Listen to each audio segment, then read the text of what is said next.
Britain's hidden enclave, the traitor Maroons of Jamaica. Hey everyone, it's Skywalker, and today I have no choice but to bring the great controversy. I hope you woke up fine this morning. Please buckle down for this. No one else will do it, so it falls into my hands as usual. Jamaica, the truth must be told. The Maroon Treaty was never freedom, it was recruitment. Britain planted traitors inside our land, gave them glory, and turned them into a silent enclave. That enclave became the Englishman's foothold, a safe zone to perpetrate and hide anything that undermines Jamaica's sovereignty. Centuries later, their heroic lives are sold to the world as courage, while the true rebels were deported to Nova Scotia to die in the cold. The clauses were clear: return runaways, suppress rebellions, serve the crown. That was the price of their freedom. They were auxiliaries, not sovereigns, and to make sure they obeyed, the treaty required a British superintendent to live among them. That was not sovereignty, that was surveillance. Britain planted its eyes and ears inside Jamaica, turning maroon towns into colonial enclaves. The leader of these traitors, Nani of the Maroons, was rewarded with heroine status.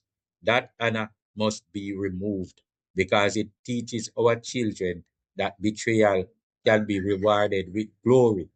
It sets a false example for future generations, telling them that treason will be honored.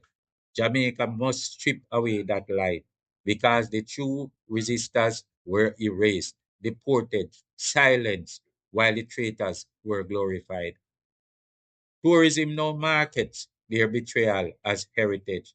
The world sees courage, but Jamaica knows the truth. Betrayal packaged as heroism. Even today, some Maroons echo colonial language, calling Paul Bogla criminal. That is the colonial mindset echoing across generations. Van Golding went to a compound on that privilege and was told he had a perpetual home there. He was welcomed as a British man, while the black prime minister, the elected sovereign of Jamaica, was resisted. That contradiction exposes the enclave's true allegiance, not to Jamaica, but to Britain. Andrew Ole saw the trap. His stance is clear. Jamaica is the only sovereign, no enclave, no parallel authority, no foreign allied microstate inside this land. The Maroon Towns became Britain's hidden enclave, a silent safe zone for imperialist aims, a place to perpetrate and hide anything that undermines Jamaica. That enclave is still here, still glorified, still dangerous. It is the silent vulnerability Britain left behind. And Mark Golding knows it too, doesn't he?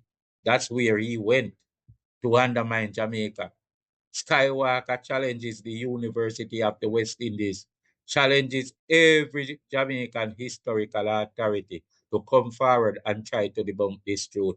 Show us how a people living under a British superintendent bound to return runaways could ever be called sovereign. Show us how betrayal dressed as heritage can be taught as heroism.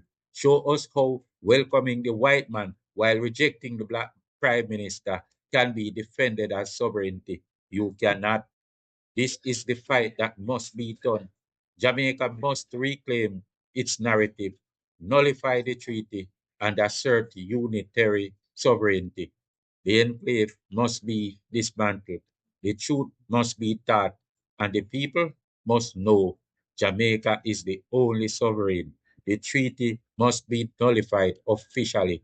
No enclave can exist inside Jamaica, outside of Jamaica itself. Tourism must be reframed. Keep the culture, but tell the truth. Betrayal dressed as heritage. Britain can reward their traitors. Jamaica must honor its resistors.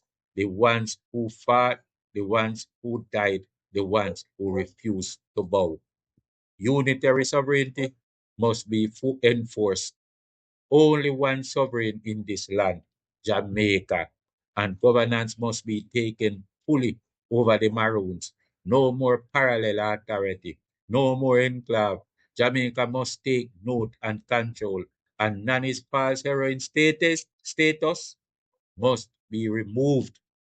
Nani's false heroine status must be removed because Jamaica cannot teach its children. Jamaica cannot teach its children that treason will be rewarded by honor. That is self-cursing. That is self-cursing. Seeing our needs through the eyes of Britain, we must break that curse. The traitor Maroons were Britain's hidden enclave. Their glory was built on betrayal. Their sovereignty a colonial trick. Jamaica must strip away the falsehood, reclaim the truth, and stand firm. No enclave, no parallel authority, no betrayal disguised as heritage. Jamaica is the only sovereign, and the world must hear it.